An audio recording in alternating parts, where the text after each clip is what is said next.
Right, everyone. Good morning.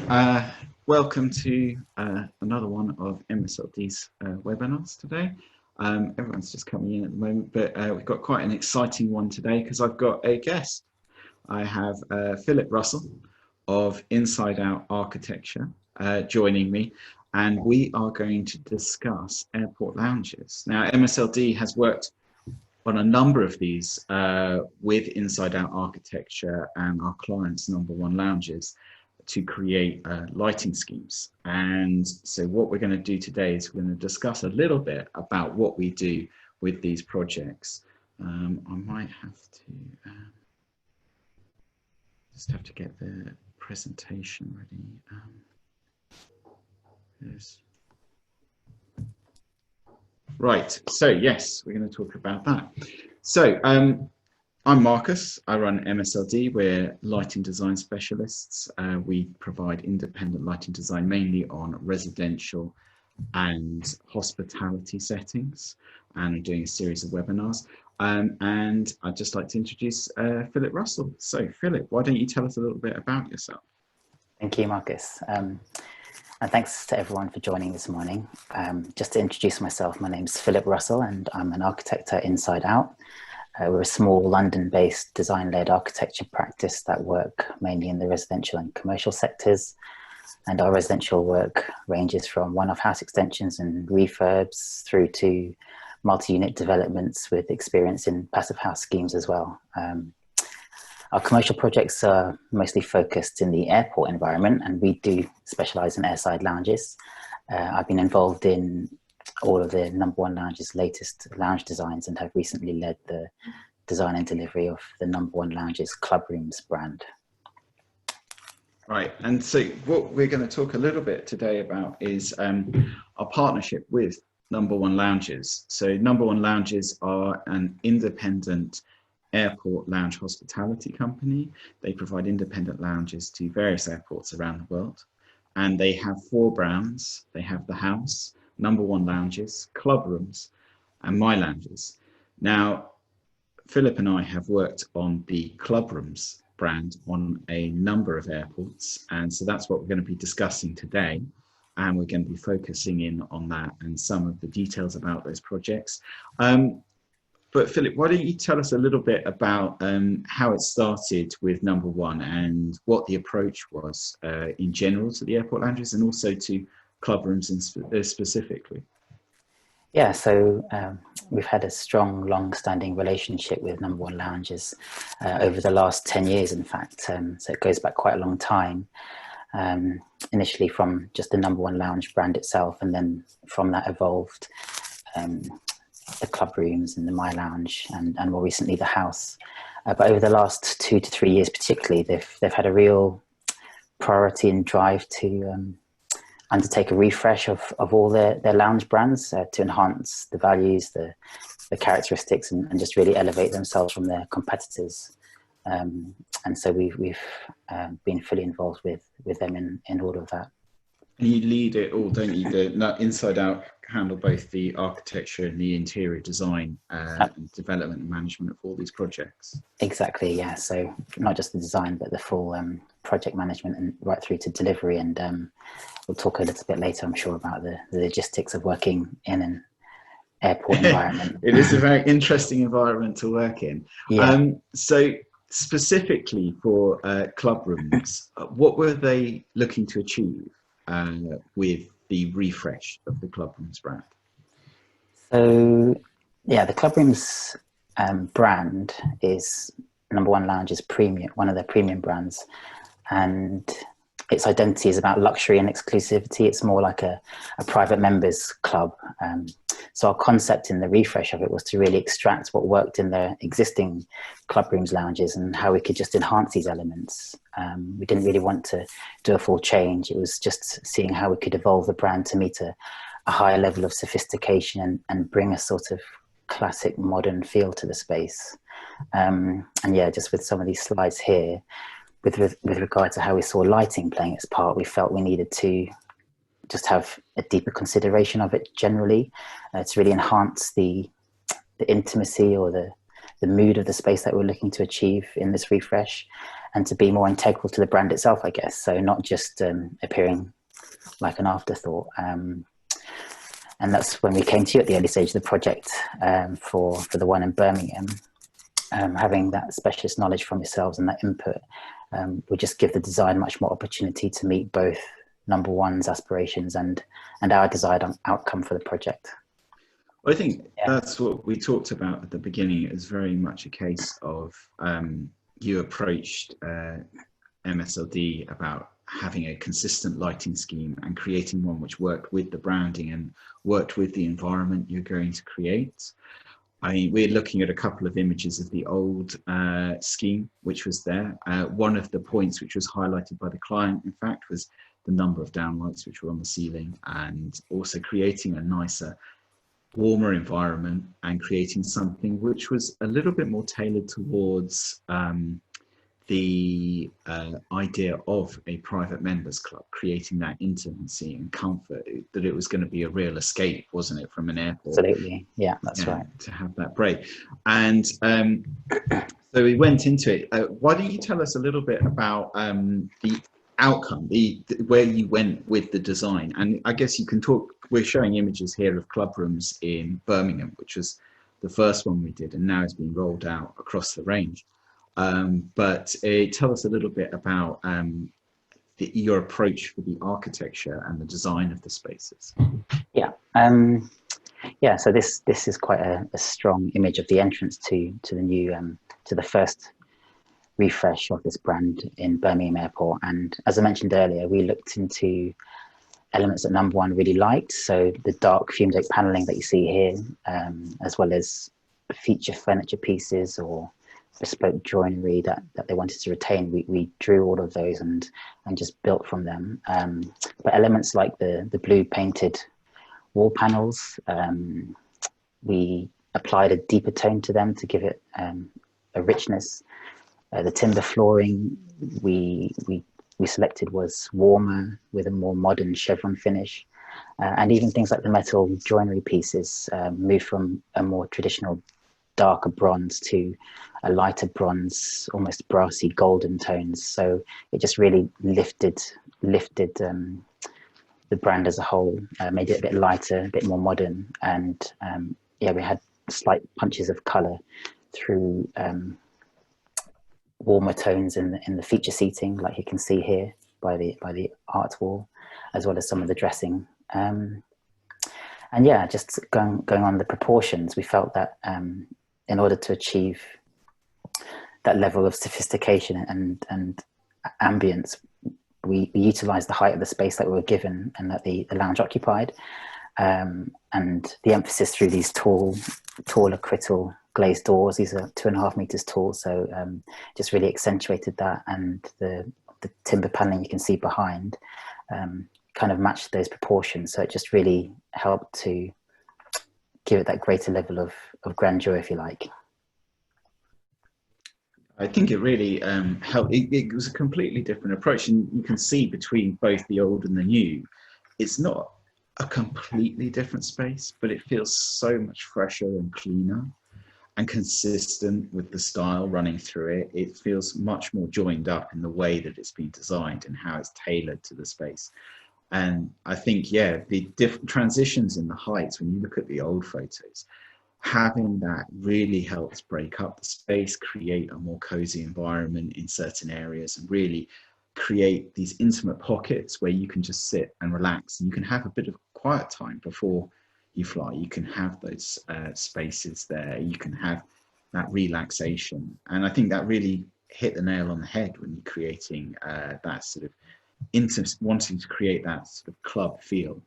Yeah, absolutely. Members club. Yeah, and also just to jump in, the overall tone of the ceiling itself was really muted, and that played a big role alongside the lighting and how we integrated that. And as you mentioned, the difference in height from as you enter, it was a more modest level, so still generous, but it created that, it set the scene as soon as you enter, and then as you're led into each of the 3 different rooms, it really opens up, and I think we'll see later, it gives you views across the airport concourse. Yeah. Well, I think that's definitely. I mean, you have this double aspect. You can see in some of the photos that you have the walkway where there's other concession stands and people are travelling through the airport, and then you've got the windows out onto the tarmac itself, where you can see the planes. You've got that transition, so it's actually quite exposed, and I think you did a really good job of making it still feel intimate within the space, while it's actually very open to all those other elements within this lounge. Can you talk a little bit about some of the complexities of working airside and how it was difficult in general? And I'll probably talk a little bit about the lighting, but yeah. Yeah, where to begin, really? There's so many challenges that need to be overcome when working airside in airports. I think we better define airside for those who don't know. It means that this is through security. So this is not on the side where you turn up and you're dropping off or picking up. This is on after you've gone through security.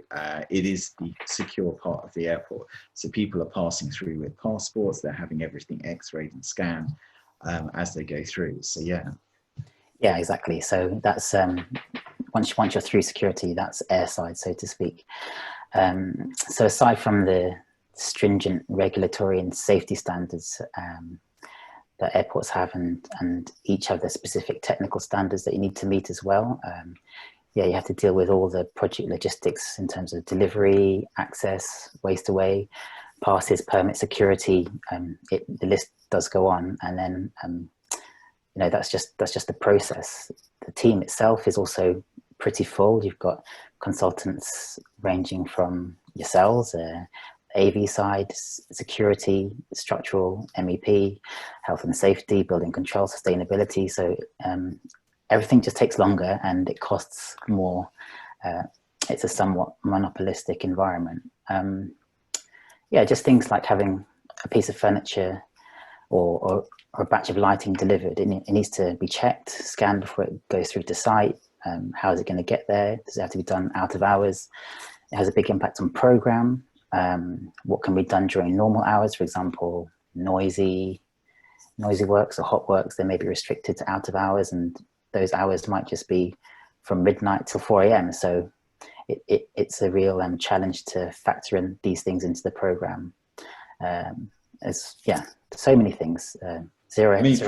From our side, I mean, the logistics were very challenging.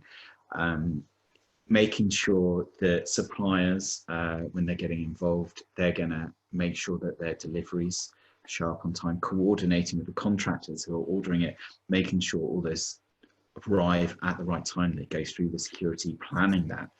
And I guess the work which goes into the program and having everything organized is so much more complex, because there's no easy way around. You can't just say, oh, can we just let this through or something like that? No, it's sort of 2 days to get things through security. If people are not there, in some sites it's restricted with certain time limits. You're outside that, no one can wait around. It's just shut and you have to wait till the next day. There's nowhere to drop off or hold things in the meantime. And so from your side, the logistics of delivering a project like this are huge. And then you have the technical complexities, because the material requirements are much more stringent.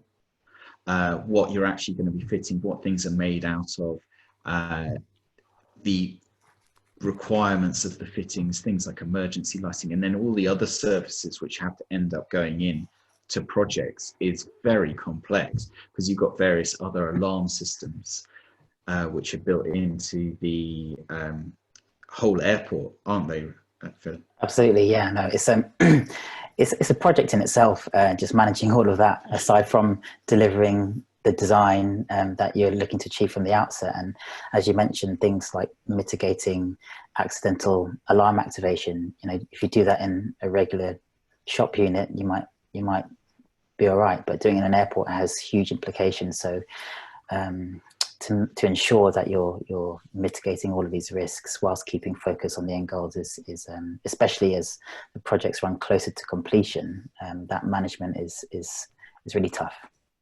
I mean, from a design perspective as well, the constraints that you're limited to on site. And we're looking at a picture here of one of the rooms, and you can see in some portions, you can see access hatches, but those voids are so full, so dense, and having to manage clash detection and everything else within there is very difficult because there's so much more. Absolutely, absolutely. Yeah, I mean, you can see here we've got a gridded ceiling, which it's there to really address the fire strategy of the airport terminal. It allows smoke and fire alarm detection and sprinklers to remain active. So we didn't really have to interfere too much with the existing infrastructure that was there, which saved a lot of unnecessary cost and also time. But yeah, it's something that we felt we selected carefully to really tie in with the brand. But yeah, behind it, you know, what you don't see is there's a lot of things that need to be addressed. I think that's one of the big successes of the project, was actually coming up with a way to manage all of that and have it effectively, all of those elements concealed as much as possible. Why don't we move on to, what are some of your favorite parts? And I guess this is going to relate a little bit to lighting. Favorite parts on the project. What did you really love?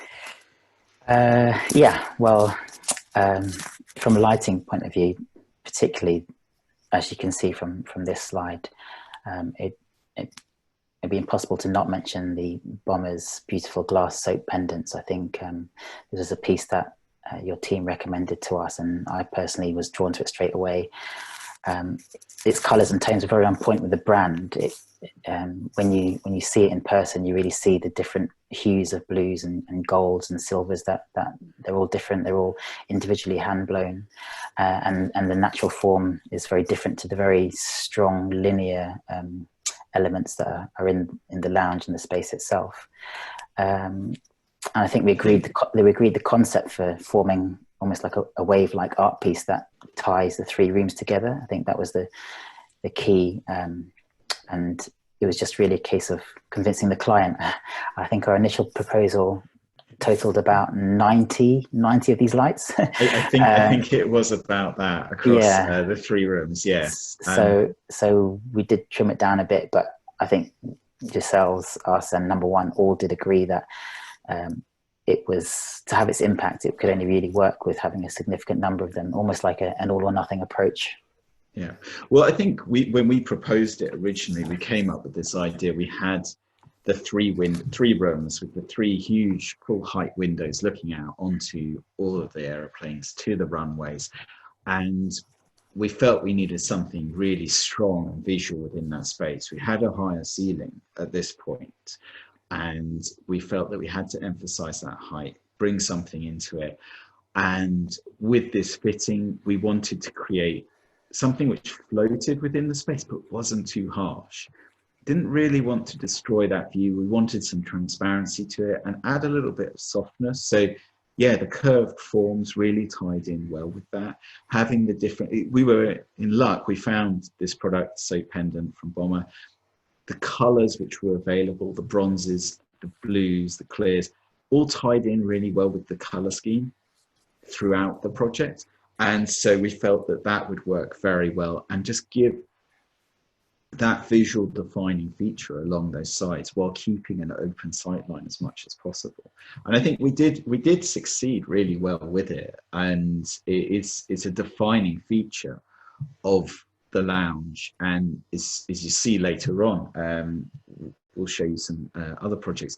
This has been extended, and it forms part of the branding now for Clubrooms and ties in with what they do.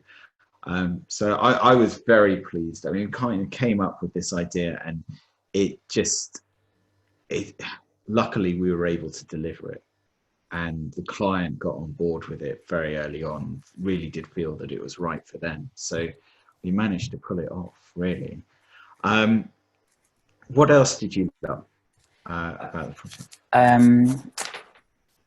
I would say, well, just continuing on from the bombers, and as we mentioned, the actual ceiling itself, you can see again the open crate ceiling. I don't want to harp on about it too much, but it was a kind of blessing in disguise having to keep this free air in the ceiling to allow that the strategy to be met for the fire. It actually allowed us to make the spotlights hidden. They're much more discreet. So you just see the light effect of where it needs to be rather than the actual fitting itself. And as you mentioned, the bomber lights themselves, they appear to just float below rather than being fixed to a ceiling. And that was a real success we probably didn't appreciate as much until it was finally installed. And I think that just really allows you to focus on the beautiful fitting itself. I think when we looked at this, one of my concerns, we had this floating ceiling going in, which, as you say, was for the fire strategy. It's to maintain air circulation and allow that to extraction of smoke. And one of the concerns was like, how are we going to hang these pendants? And luckily, because of the way the ceiling is designed, we were able to work through that egg crate ceiling. And so then effectively remove all visible ceiling roses. So you ended up with a very nice, elegant system as it floats in the space. And you get these beautiful pendants hanging over that area, which I think, not seeing any of the clutter of fixings of base plates was really lovely. It really did make sure that they were the focus, they were the feature in there, and not the accessories or anything that went with them. And I think that really made it come alive. And I mean, I'll credit Vanessa, my senior lighting designer. She did an amazing job coming up with the scheme, proposing it, and it was really fantastic. I was very pleased with it. Moving on, we had another element which was in the building, which I think was very fundamental to the design. And do you want to tell us a little bit about what you think about this first? Yeah, absolutely. So this is a shot from the reception area looking into one of the main rooms, and on the right hand side is a close-up of the Panzeri gold leaf light strip that we had selected. There was some element of risk in choosing this because this gold tone was something that was a bit new to the brand, but we felt it was right to bring that sort of diffuse warmth to the entrance and really create that ambience. And I think in reality, seeing the light compared to just viewing it as a product on the website, it's completely different. It really gives a lovely natural warm feel to the space. And we used these in rectangular form from the entrance to take you into each of the 3 rooms. And I think the other thing that this helped was it really steered us away from the more traditional downlight or wall light approach that we would have done in this circulatory space. I think that was a real success. Well, I mean, that was the key aim when we came up with the idea of using this channel, which is a gold leaf channel from a company called Panzeri. We had this long, narrow corridor which ties, and you can see it almost in the reflection of that mirror at the end there. It's very difficult to photograph it, but there's a long, narrow corridor which runs between all the different rooms and ties them together and forms also the reception. And one of the key aims was basically we didn't want to use downlights for any sort of general lighting. They were there solely to focus onto key areas and items, provide a little pool of light where we needed it, and we didn't feel we needed it in the hallway. So we wanted a scheme which tied all of this together. We didn't want repetitive individual fixtures running through. And we proposed this rectangular slot, which then tie everything together and link these 3 corridors running through the different rooms.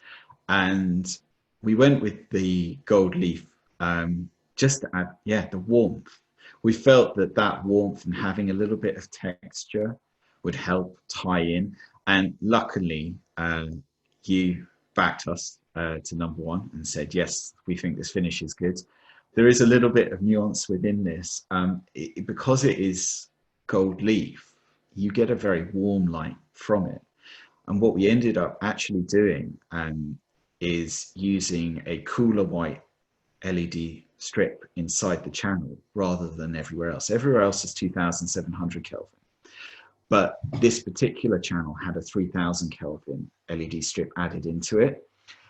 And I learned this from a previous project where we'd done a copper leaf ceiling, and we tested it with very warm whites, and it had been almost orange, an orange red glow. And I knew that we need a cooler light inside this channel, because by the time you reflect it off the gold leaf, you get this warmth coming back out of it. It changes the color because you're relying solely on that indirect light.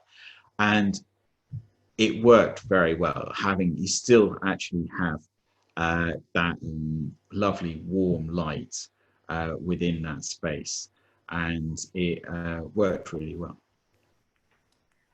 Yes, yeah, agree with everything you said there. And I think just like the Bombers soap pendants, this became part of the of the Clubrooms brand, and we've integrated this into the other clubrooms that we've recently finished in Luton Airport. So it was a really strong feature that we all just fell in love with, really.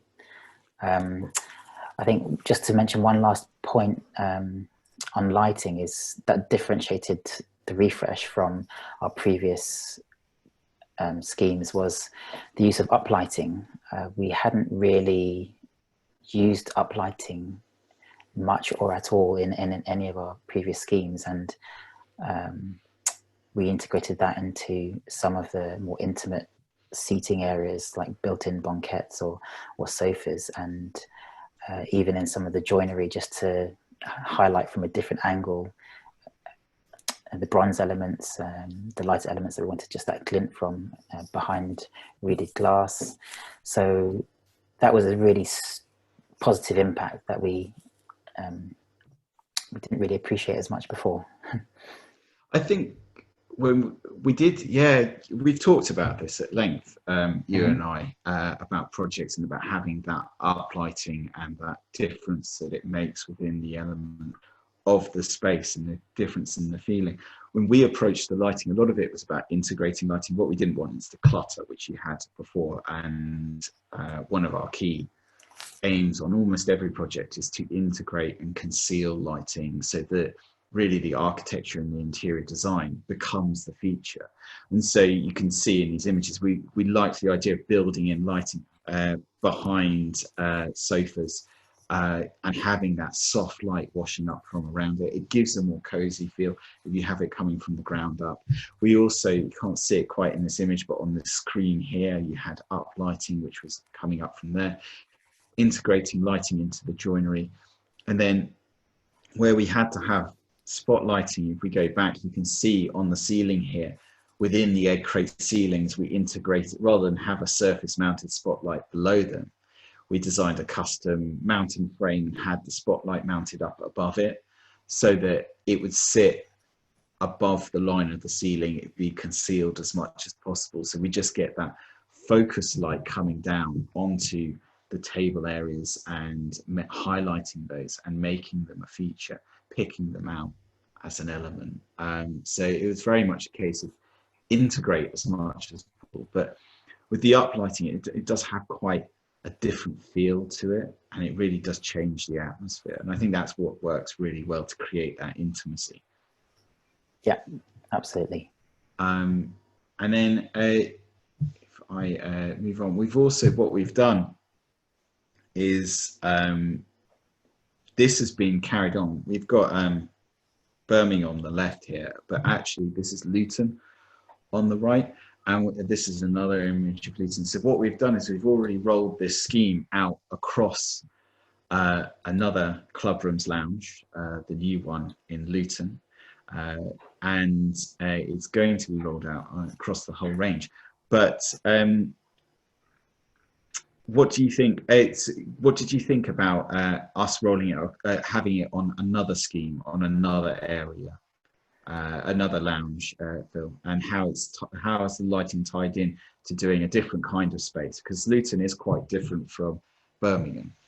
Yeah, Luton's a much more confined space in terms of the height requirement that we have, and also the natural light. There's just one small window at the back, compared to a full facade, glass facade in Birmingham. So integrating the lighting to continue the brand in the same way that we had in Birmingham was a challenge. You can see here we're restricted with elevating the height, so we still wanted to maintain that intimacy and that ambience as you enter the reception, and then bringing you into the lounge itself, and the different rooms, just creating that extra height to give you that sophistication. Again, it was a lot trickier here. Some of the proportions need to be compromised, but we I think added to the bomber light and the Panzeri light, with other features, probably a bit more focus on the uplighting, like I mentioned before, but also some of the wall lights, as you can see over towards the left of this image, where the dining sort of seating areas, that really helped just keep the mood quite intimate. And I think those were the real challenges in trying to bring across all the successful elements from the Birmingham space to this Luton. I think that it's true. It's taking those elements. I mean, what we did originally was we did spend a lot of time thinking about the design, about how it ties in with the overall scheme, where you would use lighting elements to highlight certain features, with the view that when those features are repeated in the future, those lighting elements would be repeated. So we come up with a language of light which ties in with the brand and runs through it, giving you that consistency throughout the branding and really making it come alive. And you can see, the Panzeri channel, which we had in the ceiling, soap, pendants hanging over. If I go back, you can see also where the reception is. The Panzeri channel was integrated into that. I think you were right, though. This was a very challenging one in that we had issues with the height, had a much more restricted height within it, and trying to break up the space and make it feel more intimate between those different zones was more difficult. But I think you've done a great job achieving that and still creating those intimate environments around which you can sit and relax and take it easy. And with this, so now we have coronavirus, COVID-19, travel is severely restricted across the world, and airports are suffering a huge amount. Where do you see this going in the future? Are there any plans with the lounges, with anything exciting in the pipeline? And do you have any thoughts in general about airport hospitality? It's a tough question, especially at this time. It's a real unknown at the moment. We're in a position where nobody knows who will be standing when things get back to the new normal. We've probably read that numerous airlines have required government bailouts or made significant redundancies. So as and when flights resume or get back to some kind of normality, it'd probably be some time before they're at full capacity. And that obviously has effect on these lounges. So it's likely to consider probably a different sort of model. I'm not sure what that would be, but we can only really say we look forward to any opportunity to assist them to move in whatever direction is required, really. I think it's very difficult at this stage to say much more than that. Well, I think that they've really understood the value of what Inside Out does and brings to their brand, and creating something really successful and creating that attraction. So good, well-designed user experiences for clients are something that you should always have, and is becoming more and more relevant and important to businesses now. So, and I think this is a real success story about how you can create that amazing experience through good design and create that space to go into. Absolutely, yeah. I think a lot of time went into the refresh of not just this brand, but all of the other brands as well. And I know we won't have time to speak of the others, but the My Lounge, the number one and even the house, the time and effort that was spent working with the client and yourselves when the projects were live and at the early stages, it really benefited the project and every team member. Yeah, no, I think that was very true. Sort of, we worked very hard, and it was nice to collaborate. We had a good client who worked with us, and we worked together on the project. And it was challenging at certain points with getting the projects finished, the commissioning, and organising that and coordinating everything. But I think we had a good result by the end of it. But I just wanted to say thank you very much for joining me, Philip. That was really kind. Thank you for having me. At the moment, if anyone has any questions, please write them in the chat and you can send them through. Phil and I will be around for a few minutes, but I just wanted to say thank you for joining us again. I really enjoyed talking through this with you, Phil, and it was nice to go and relive through that project again and a couple of others. And we'll be looking forward, hopefully we'll be doing some more in the future once the world gets back on track. For MSLD and our webinars, we're actually going to be taking a short break for us. We are going to organise a new season of webinars and we'll be coming back shortly. But I just wanted to thank everyone for joining us and hope you have a lovely day. And we'll just give it a couple of minutes to see if any questions come in. Paul Watkins has asked, manufacturer of the glass pendants, it's a company called Bomber, who are from Eastern Europe, and the pendant itself was the soap pendant, which they make in a number of different sizes. But it's Bomber. I'll type the name in the chat so you can pick that up.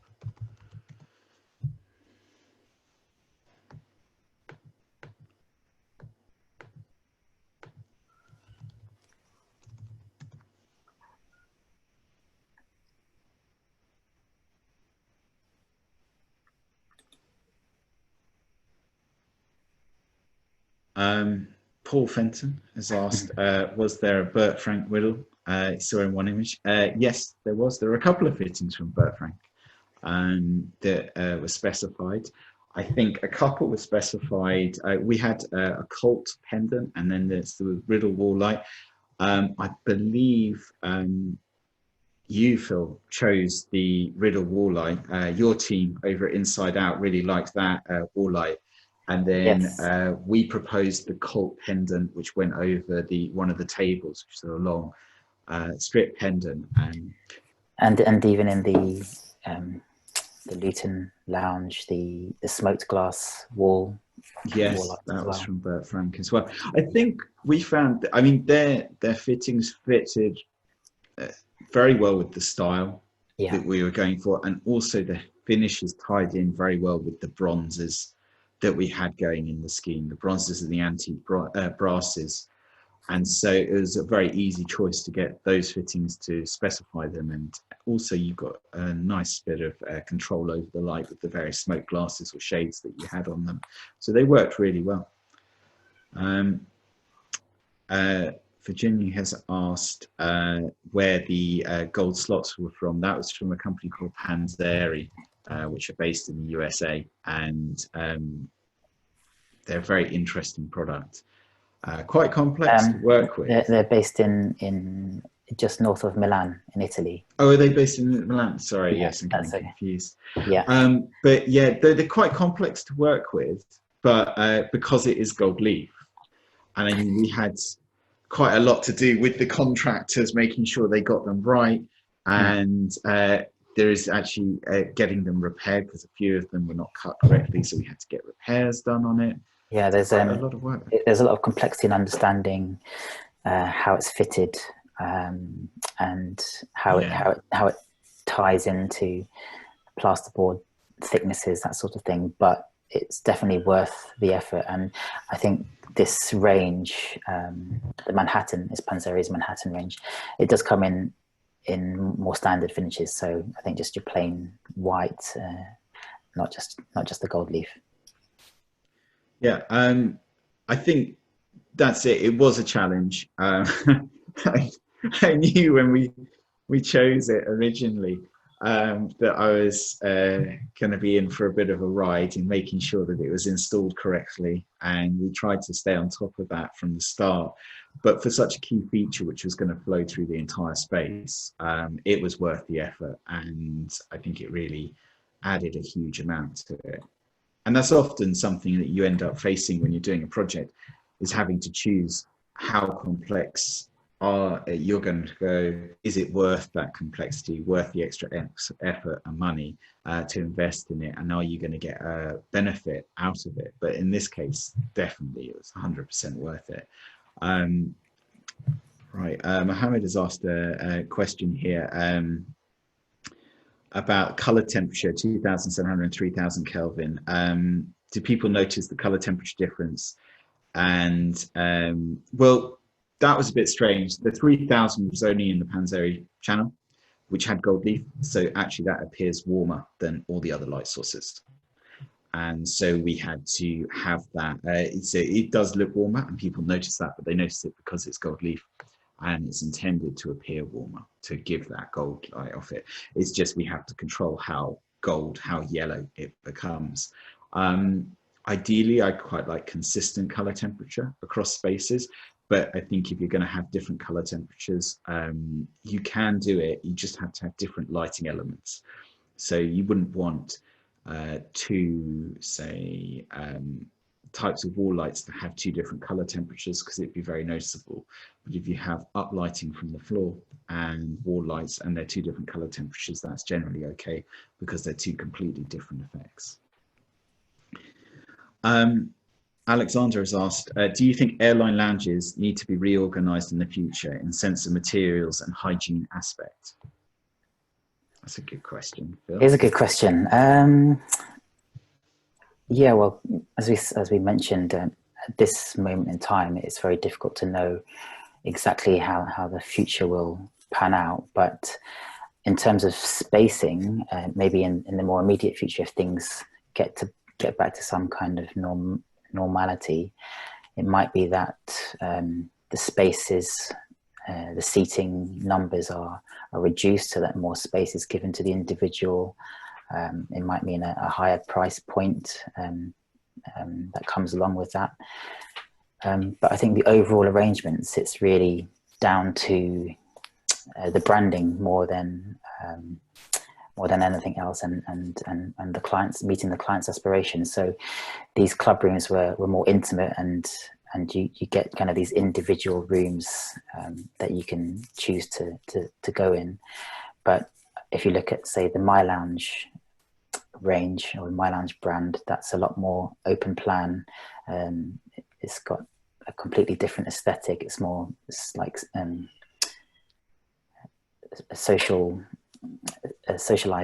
socializing atmosphere, and the spaces are only broken with more open screens. So yeah, those were really just addressing the brands themselves, rather than how they might be organized in the future. I don't really think there'll be that much difference. In terms of the materials and hygienic aspect, I think they're at pretty high standards already. I think there'll be a lot more focus on the sustainability side. So it depends on the airports. They will have their own requirements, but they do seem to be pushing for a sourcing of more environmentally friendly materials, and not just ones which meet the fire requirements that are tried. I think what you said about the materials, and they're already a high standard. I mean, when you're designing a commercial environment, which has a huge amount of traffic like these do, and you have very short shutdown periods, it is open most of the day and into the night, and you're trying to keep that open as much as possible to maximize your revenue. A good designer would pick good, durable finishes, ones which can be cleaned. And I think that will become much more relevant in the future, in having good, appropriate finishes. You can't sometimes it gets value engineered. You move to cheaper finishes and they're maybe not as durable. maintaining that quality and that standard inside the specification is going to become a key element, I think, in the future, to ensure that, yes, you can clean it maybe more regularly. If we have to introduce more of a regime of cleaning, it has to stand up to that more. The fabrics, the materials on the wall, to being wiped down, to having maybe disinfectant, that's something that is going to become more relevant. Absolutely. And I think, yeah, we've learned over the years what materials stand the test of time and which ones don't, and that's really impacted the choices and selection of materials that we've put into these lounges more recently. I think it will just be evolving as and when new products come in. Yeah. Ferdy has asked, we've got time for a couple more questions. Ferdy's asked here about Amazing Atmosphere. Did we use some sort of visualization or calculation software to see how the contrast will work as you wanted? For MSLD, for the lighting, no, we didn't. We knew that we would achieve, we were doing a very controlled scheme. It is actually reflective of a lot of what we do in residential. So we have a huge amount of experience with this. And so we knew what we would have to use to achieve certain light levels in task areas, and we could specify all of that. And then we had a higher light level coming out from all the other light sources, such as the recessed channels in the ceiling and the pendants. And then we used a control system, and everything was dimmed significantly for the majority of the usage time of the space, so that we could then create that tonal contrast. It's very challenging in an environment like this, where you've got custom finishes being put in there to really generate a good visualization and representation of how it's going to feel. And really it comes from our experience as lighting designers, knowing what's going to be right, and then doing the commissioning and setup of the space. And that is something that we did.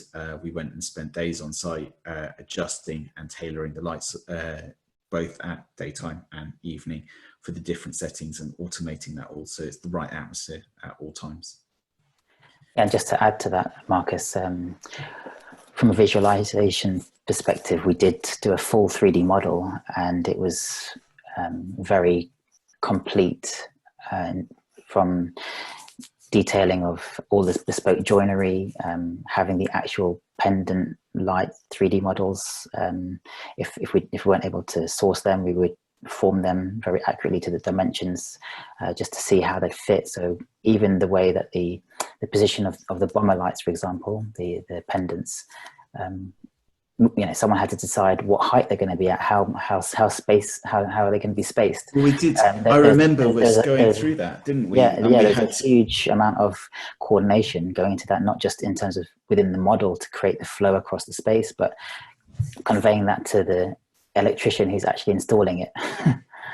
So it's a very powerful tool to not only use for the client, but also on site. We did use it a little bit to help them understand how the space is, and how the light fittings fit within the space. Well, I think you forming that 3D model was exceptionally helpful for us as well, because it gave us a good visualization of what the environment's going to be like. And then we could tailor the lighting to that space. Exactly. I've just found it myself, when it comes to solely the lighting, you can create some amazing visualizations, but generating good, accurate lighting renders is very complex and time consuming. And a lot of the time it's just not viable for some projects. But we did have a really interesting model to work with, which was very detailed, as you say. And that definitely helped with us visualizing the space to ensure that we got the right lighting scheme to flow through it. Right, so we've got one last question here, which I'm going to have to do from Mohammed.